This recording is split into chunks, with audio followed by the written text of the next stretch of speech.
7:37 de la mañana, estamos en vivo, esto es Buenos Días por VPI TV.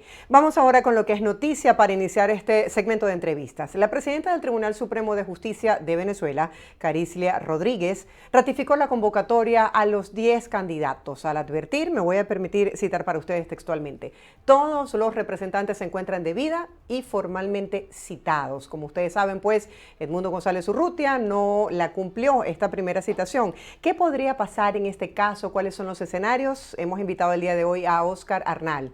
Él es abogado y profesor de Derecho Constitucional. Muy buenos días, bienvenido.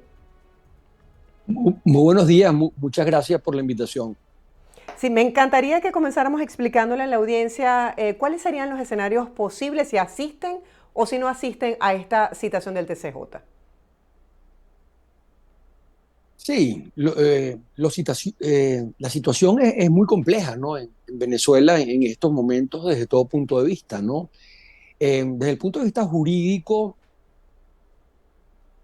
el tema es que los poderes públicos, como dice la Constitución, nosotros tenemos cinco poderes, no los tres poderes tradicionales, como la inmensa mayoría de los países. O sea que tenemos, además del ejecutivo, legislativo y judicial, el poder ciudadano y el poder electoral. Eh, el único, según la Constitución, que tiene facultades para resolver el tema electoral propiamente dicho es el poder electoral. Entonces, claro, se ha tratado de darle legalidad a la ilegalidad acudiendo al Tribunal Supremo de Justicia. Y en ese sentido, digamos, eso es una vía que los abogados llamamos de hecho, una vía inválida y por lo tanto, si Edmundo González Urrutia decide no ir, evidentemente se está acogiendo al derecho. Además, en Venezuela pasa lo siguiente, los poderes públicos, digamos, no están conformados de acuerdo al deber ser, o sea, a lo que señala la Constitución. La Constitución es muy clara cuando habla de la independencia y de que quienes deben estar en esos poderes públicos deben ser personas ajenas a la militancia política, deben ser personas, imagínense, estamos hablando del árbitro, ¿no? Es como si del árbitro electoral, o sea, es como si en un partido de fútbol entre Caracas y Magallanes, que son los equipos, digamos, que tienen más fanaticada en Venezuela, el árbitro fuera, el umpire, fuera del Caracas o fuera del Magallanes. O sea, eso no tiene ningún sentido. Y lo mismo pasa con el Tribunal Supremo de Justicia y con la mayoría de las instituciones en Venezuela. Sí, militantes de la oposición han dicho que con esta estrategia Nicolás Maduro podría estar buscando ganar tiempo. Quisiera que nos explicara usted, que es profesor en Derecho Constitucional, si era procedente apelar al TCJ y no al Consejo Nacional Electoral. Sí, de alguna manera lo explicaba antes, o sea, además ahí están las pruebas. No solamente que la oposición o la alternativa democrática ha publicado las actas como prueba, digamos, principal, pero está la prueba supletoria, por cierto, de la que prácticamente nadie ha hablado, pero es una prueba que está ahí y que se podría utilizar, que son las urnas electorales o las cajas donde la gente vota. Ahí está depositado voto por voto el deseo de los venezolanos, porque el tema aquí no es que están robando a la oposición, no, no, no.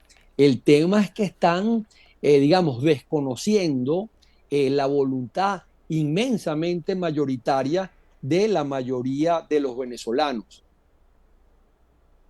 Ahora, tomando en cuenta esto que usted está diciendo de la posibilidad de verificar voto por voto, ¿por qué a estas alturas, cuando ha pasado tanto tiempo ya de las elecciones del 28 de julio, no se han mostrado los resultados desglosados de cada centro de votación?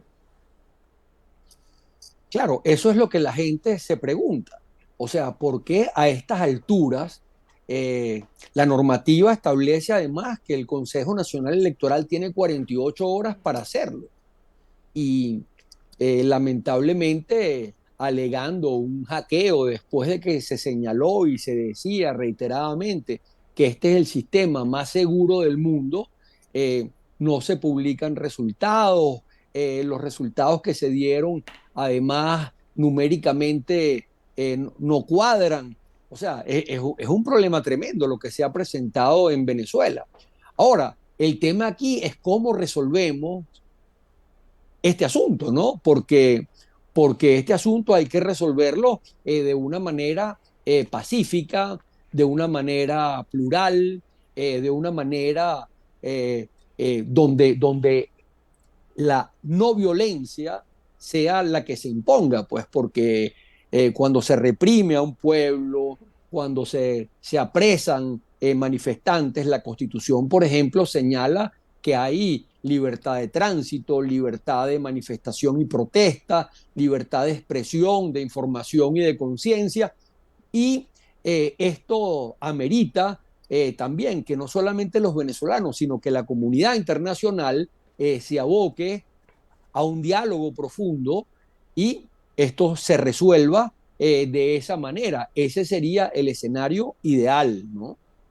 Claro, hemos visto el pronunciamiento del gobierno de los Estados Unidos y de la ONU que decían ayer que estaban preocupados por la seguridad de María Corina Machado y de Edmundo González Urrutia. Vemos estos señalamientos, advertencias, cualquier medida, desacato, multa, orden de captura que se tome contra Edmundo González obedecerá a una decisión política y no jurídica. ¿Es esto cierto?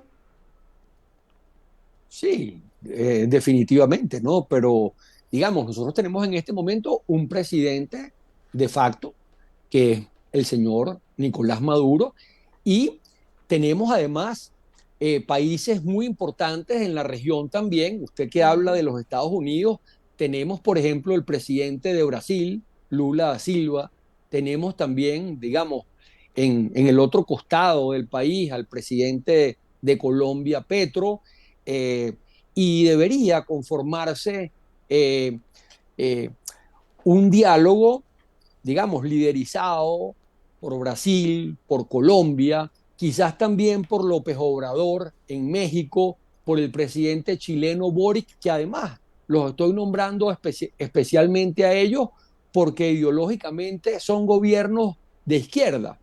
Entonces, y han demostrado además en sus países ser presidentes democráticos.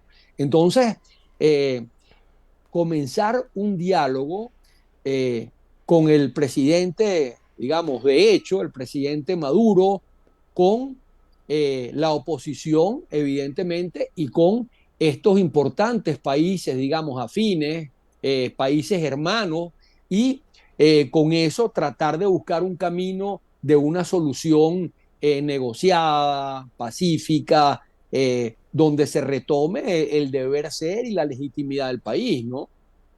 Claro, algunos observadores internacionales han pedido, y expertos electorales sobre todo, una auditoría internacional. Dice, lo que el CNE debería hacer es permitir un acceso abierto, apartidista y técnico de todas las actas electorales. ¿Sería esto una manera de resolver en corto plazo, digamos, este problema del no reconocimiento de los resultados electorales? Sí, esa podría ser perfectamente una vía. Si se conformara esa, digamos, esa comisión de diálogo y de resolución del conflicto planteado en Venezuela en búsqueda de la paz y de la verdad, precisamente se podría, por ejemplo, verificar no solamente el tema de las actas, sino el tema del voto por voto y de las cajas de votación como prueba supletoria que está ahí, ¿no?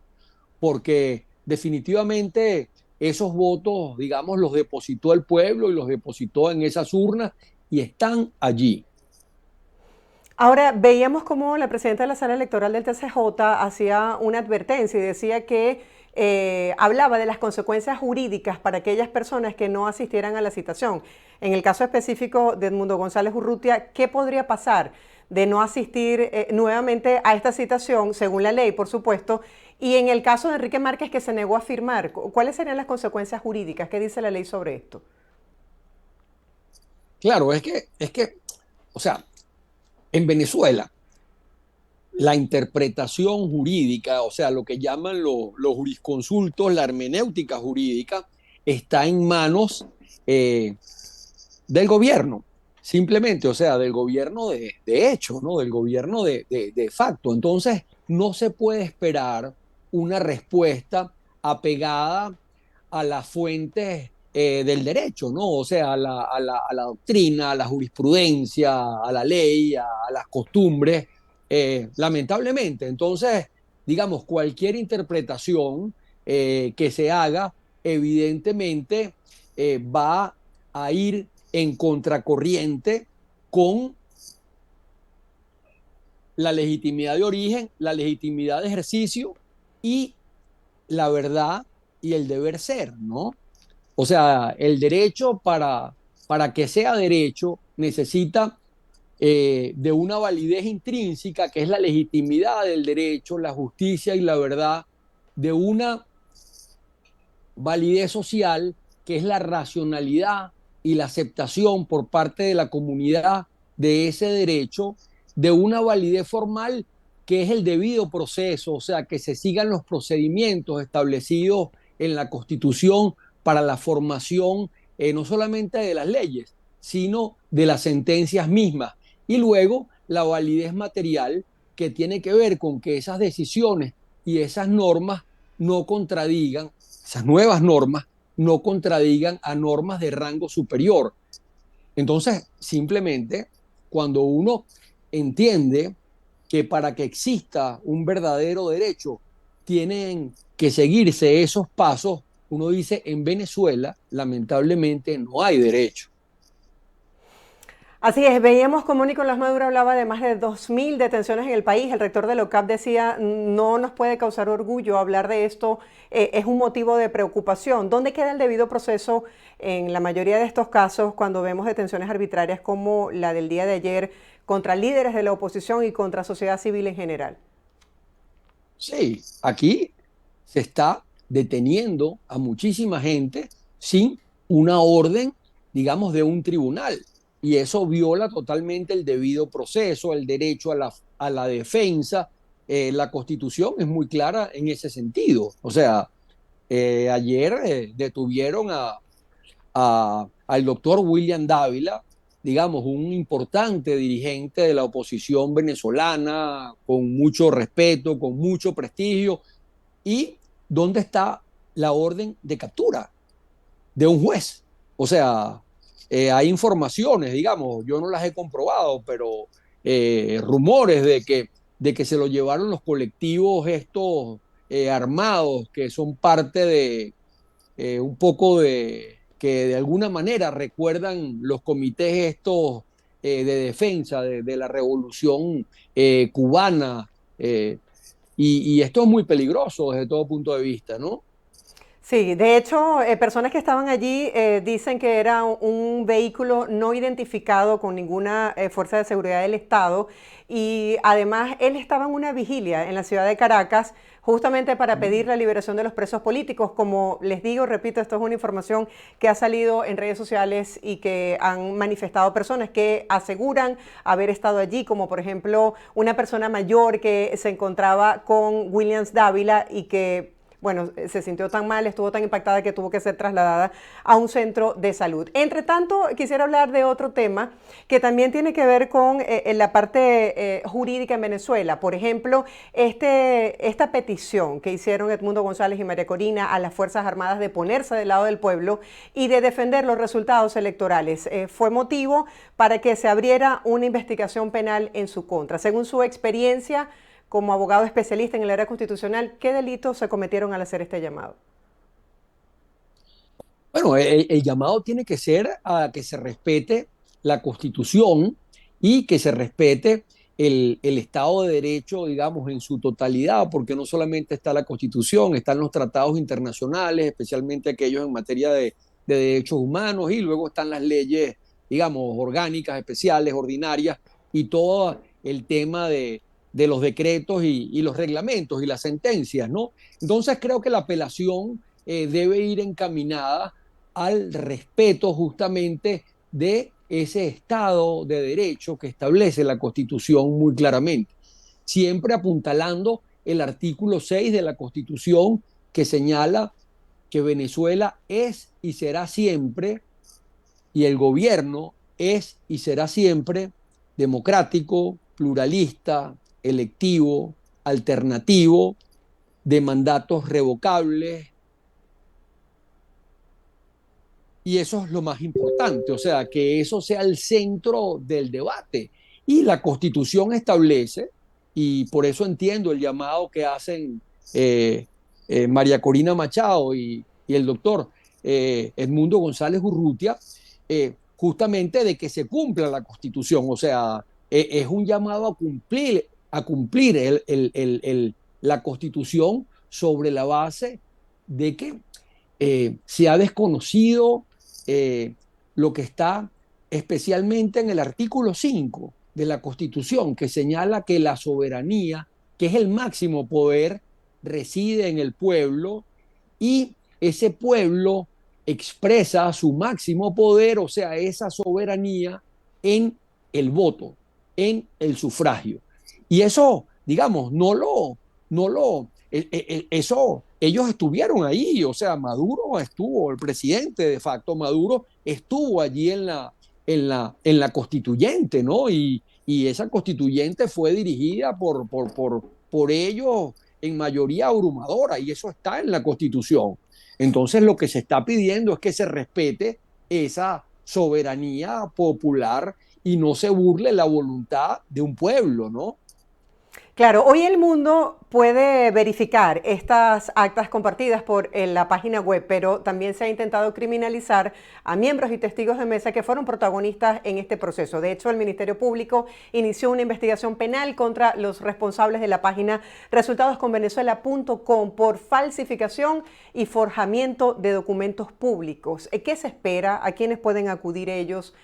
¿Se había sentado un precedente con respecto a esto antes en el país? Bueno, esta es una situación bastante inédita, ¿no? Eh, claro, cuando uno habla de la historia de Venezuela, uno diría robos electorales en la historia de Venezuela. Bueno, por ahí a finales del siglo XIX robaron a un personaje muy popular, digamos, y muy querido por la población, que era el Mocho Hernández, ¿no? Luego, más recientemente, hubo el fraude de dos fraudes continuados del dictador Marcos Pérez Jiménez. En el 52 eh, se hizo una votación a la constituyente y evidentemente las constituyentes son plenipotenciarias y señalan y pueden señalar quién es el presidente de la República, y abrumadoramente ganó Acción Democrática. No estaba participando porque estaba ilegalizado, y esas elecciones las ganó URD con igualmente un líder muy popular en ese momento, Jovito Villalba, y esos resultados fueron desconocidos, y lo mismo sucedió, digamos, a finales del 57, cuando el dictador, el tirano, Marcos Pérez Jiménez, eh, trampeó, digamos, descaradamente unas elecciones, censurando, persiguiendo a políticos, digamos, uno de los grandes líderes de ese momento, ya Jovito Villalba y, y Rómulo Betancourt estaban, digamos, en el exilio, pero, por ejemplo, el presidente Caldera, el que después, digamos, fuera presidente Caldera, eh, fue perseguido, preso 4 meses, luego se tuvo que asilar en la Nunciatura Apostólica, o sea, en la Embajada del Vaticano, para por fin salir del país. Pero ese fraude del 57 trajo que a las pocas semanas, digamos, el pueblo dijera, nosotros no nos quedamos con esta, no podemos ser robados, no podemos ser estafados, y hubo una rebelión popular que acompañaron justamente los militares leales, y dieron al traste con ese tirano pues que gobernaba el país. Oscar, una última pregunta ya brevemente para cerrar. La presidenta del TCJ decía a comienzos de semana que habían iniciado este peritaje del material consignado que se extenderá a 15 días prorrogables. ¿Por qué este tiempo? Algunas personas han señalado que lo que se busca con este tiempo es distraer y desmovilizar las protestas de calle.